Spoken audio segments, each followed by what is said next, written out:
എല്ലാ വിദ്യാർത്ഥികൾക്കും പുതിയൊരു വീഡിയോയിലേക്ക് സ്വാഗതം. ഈ വർഷത്തെ SSLC സേ പരീക്ഷാ ഫലം പ്രസിദ്ധീകരിച്ചു. വിദ്യാർത്ഥികൾക്ക് SSLC സേ പരീക്ഷാ ഫലം വിദ്യാർത്ഥികൾക്ക് എങ്ങനെ പരിശോധിക്കാം എന്നുള്ളതാണ് ഈ ഒരു വീഡിയോയിൽ. അതുപോലെ തന്നെ SSLC സേ പരീക്ഷ എഴുതി ജയിക്കുന്ന വിദ്യാർത്ഥികൾക്ക് +1ൻ്റെ higher secondary, vocational higher secondary, supplementary അലോട്ട്മെൻറ്റിനായിട്ടുള്ള അപേക്ഷകൾ സമർപ്പിക്കാവുന്നതാണ്. അതുപോലെ തന്നെ കമ്മ്യൂണിറ്റി കോട്ട, അതുപോലെ തന്നെ മാനേജ്മെൻറ്റ് കോട്ട പ്രവേശനവും നിലവിൽ നടന്നുകൊണ്ടിരിക്കുകയാണ്. അപ്പോൾ നിങ്ങൾക്ക് അതുവഴി നിങ്ങൾക്ക് +1 പ്രവേശനം നേടാൻ സാധിക്കുന്നതായിരിക്കും. അപ്പോൾ വിദ്യാർത്ഥികൾക്ക് എങ്ങനെ ഈ ഒരു SSLCയുടെ സേ പരീക്ഷാ ഫലം പരിശോധിക്കാമെന്ന് നോക്കാം. അപ്പോൾ വിദ്യാർത്ഥികൾ ആദ്യം തന്നെ pareeshaBhavan.kerala.gov.in എന്നുള്ള വെബ്സൈറ്റ് ഓപ്പൺ ചെയ്യുക. ഓപ്പൺ ചെയ്ത് കഴിഞ്ഞാൽ നിങ്ങൾക്ക് മുകളിലായിട്ട് തന്നെ കാണാൻ പറ്റുന്നതാണ് പരീക്ഷാ പോർട്ടലുകൾ എന്ന് പറഞ്ഞുകൊണ്ട് കാണാം. അപ്പോൾ ഇവിടെ നിങ്ങൾക്ക് SSLC നിങ്ങൾ ഏത് വിഭാഗമാണ്, അത് SSLC ആണോ, അല്ലെങ്കിൽ SSLC HI ആണോ, അല്ലെങ്കിൽ THSLC ആണോ, അല്ലെങ്കിൽ THSLC HI ആണോ, അല്ലെങ്കിൽ AHSLC ആണോ, നിങ്ങൾ ഇതിലേതാണ് അതനുസരിച്ച് നിങ്ങൾ അത് സെലക്ട് ചെയ്യുക. അപ്പോൾ ഞാനിപ്പോൾ ഇവിടെ SSLC HI എന്ന് നോക്കാം. കാരണം അതിൽ ചിലപ്പോൾ സേയുടെ റിസൾട്ട് ഒരുമിച്ച് ഒരു പേജിലായിരിക്കും വരാനുള്ള സാധ്യതയുള്ളത്. അപ്പോൾ നിങ്ങൾ ചെയ്യേണ്ടത്, അതായത് അത് ഒരുമിച്ചാണ് വരുന്നത് എന്നാണ് തോന്നുന്നത്. ജസ്റ്റ് ഇവിടെ ആ ഒരു സേയുടെ ആ ഒരു ലിങ്ക് കാണുന്നില്ല.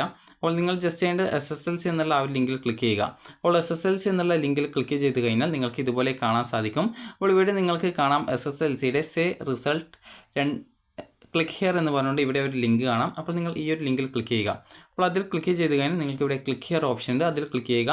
ക്ലിക്ക് ചെയ്ത് കഴിഞ്ഞാൽ നിങ്ങൾക്ക് ഈ ഒരു പേജിലേക്ക് എത്തുന്നതാണ്. ഇവിടെ നിങ്ങൾക്ക് secondary school leaving certificate, SSLC examination, government of Kerala, SSLC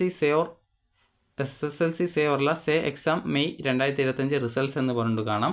അപ്പോൾ ഇവിടെ നിങ്ങളുടെ രജിസ്റ്റർ നമ്പർ ടൈപ്പ് ചെയ്ത് കൊടുക്കുക. അതുപോലെ ഇവിടെ ഡേറ്റ് ഓഫ് ബർത്ത് കൊടുക്കുക. ആദ്യം ഡേ, പിന്നീട് മന്ത്, പിന്നീട് ഇയർ, ആ ഒരു രീതിയിലാണ് ഡേറ്റ് ഓഫ് ബർത്ത് കൊടുക്കേണ്ടത്. അതിനുശേഷം വ്യൂ റിസൾട്ട് എന്നുള്ളതിൽ ക്ലിക്ക് ചെയ്യുക. ക്ലിക്ക് ചെയ്ത ശേഷം നിങ്ങൾക്ക് നിങ്ങളുടെ റിസൾട്ട് അറിയാൻ പറ്റും. ആദ്യം നിങ്ങളുടെ SSLCയുടെ രജിസ്റ്റർ നമ്പർ കൊടുക്കുക, പിന്നീട് ഡേറ്റ് ഓഫ് ബർത്ത് കൊടുക്കുക, വ്യൂ റിസൾട്ടിൽ ക്ലിക്ക് ചെയ്യുക, നിങ്ങളുടെ റിസൾട്ട് അറിയുക. അപ്പോൾ അലോട്ട്മെൻ്റല്ല ഈ ഒരു ജയിച്ചിട്ടുള്ള വിദ്യാർത്ഥികൾ ചെയ്യേണ്ടത്, അതായത് ജയിക്കാനായിട്ട് ഇതിൽ നിങ്ങൾക്ക് വേണ്ടത് ഏറ്റവും കുറഞ്ഞ ഗ്രേഡ് D+ ഗ്രേഡാണ്. അപ്പോൾ D+ ഗ്രേഡോ അതിൽ കൂടുതലോ കിട്ടിയിട്ടുണ്ടെങ്കിൽ നിങ്ങൾ ജയിച്ചിട്ടുണ്ട് എന്ന് മനസ്സിലാക്കാം.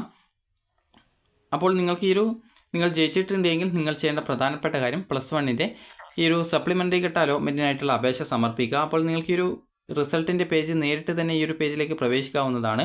അപ്പോൾ അതിനായിട്ട് നിങ്ങൾ ചെയ്യേണ്ടത് SSLCexam.kerala.gov.in എന്നുള്ള വെബ്സൈറ്റ് ഓപ്പൺ ചെയ്താൽ മതി. അപ്പോൾ ഈ ഒരു വെബ്സൈറ്റിൽ കൃത്യമായിട്ട് SSLC സേ റിസൾട്ട്സ് എന്ന് പറഞ്ഞുകൊണ്ട് ലിങ്ക് കൊടുത്തിട്ടുണ്ട്. അപ്പോൾ അത് ആ ഒരു ക്ലിക്ക് ഹിയറിൽ ക്ലിക്ക് ചെയ്ത് കഴിഞ്ഞാൽ നിങ്ങൾക്ക് നിങ്ങളുടെ ആ ഒരു റിസൾട്ട് നിങ്ങൾക്ക് അറിയാനായിട്ട് സാധിക്കുന്നതാണ്. അപ്പോൾ നിങ്ങൾക്ക് ഈ ഒരു റിസൾട്ട് പരിശോധിച്ച ശേഷം വിദ്യാർത്ഥികൾ ചെയ്യേണ്ടത്, നിങ്ങൾക്ക് +1ൻ്റെ ഈ ഒരു സപ്ലിമെൻ്ററി അലോട്ട്മെൻറ്റിനായിട്ടുള്ള അപേക്ഷ ഈ ഒരു ഹയർ സെക്കൻഡറിയുടേത് ഈ ഒരു ജൂൺ 27 വരിക. അതുപോലെ തന്നെ വൊക്കേഷണൽ ഹയർ സെക്കൻഡറിയുടേത് ഏകദേശം നിങ്ങൾക്കൊരു ജൂൺ 23 നിങ്ങൾക്ക് പ്രതീക്ഷിക്കാം. അപ്പോൾ ആ ഒരു സമയത്താണ് ഒരു വൊക്കേഷണൽ ഹയർ സെക്കൻഡറിയുടേത് വരിക. അതുപോലെ തന്നെ സ്പോർട്സ് കോട്ടയിൽ നിങ്ങൾ എന്തെങ്കിലും നേട്ടങ്ങളുണ്ട്, സ്പോർട്സിൽ പങ്കെടുത്ത് എന്തെങ്കിലും സർട്ടിഫിക്കറ്റോ മറ്റോ ഉണ്ടെങ്കിൽ സ്പോർട്സ് അച്ചീവ്മെൻറ്റ് രജിസ്ട്രേഷൻ ചെയ്യാനുള്ള അവസരം ഇന്നാണ് അവസാനിക്കുന്നത്. അപ്പോൾ നിങ്ങൾ ചെയ്യേണ്ടത് hscap.kerala.gov.in എന്നുള്ള വെബ്സൈറ്റിൽ സ്പോർട്സ് അച്ചീവ്മെൻറ്റ് രജിസ്ട്രേഷൻ ലിങ്ക് മുഖേന ഇന്ന് രജിസ്ട്രേഷൻ ചെയ്യുക. അതിനുശേഷം ജില്ലാ സ്പോർട്സ് കൗൺസിൽ ഓഫീസിൽ പോയിക്കൊണ്ട് രജിസ്ട്രേഷൻ ചെയ്ത് നിങ്ങൾക്ക് നാളെ വരെയാണ് അതിൻ്റെ ആപ്ലിക്കേഷൻ, അതായത് ഈ ഒരു ആപ്ലിക്കേഷൻ നൽകാനുള്ള ലാസ്റ്റ് ഡേറ്റ് നാളെ വരെയാണ്. അപ്പോൾ ആ ഒരു നാളെ തന്നെ നിങ്ങൾ അതിൻ്റെ ആ ഒരു ആപ്ലിക്കേഷൻ കാര്യങ്ങളൊക്കെ കൊടുത്ത് വേക്കൻസി ലിസ്റ്റ് നോക്കി നിങ്ങൾക്ക് വേണ്ട ഓപ്ഷനുകളൊക്കെ കൊടുക്കുക. അപ്പോൾ വിദ്യാർത്ഥികൾക്ക് ഈ ഒരു വീഡിയോ ഉപകാരപ്രദമായിട്ടുണ്ടെങ്കിൽ ലൈക്ക് ചെയ്യുക, ഷെയർ ചെയ്യുക. Thank you for watching.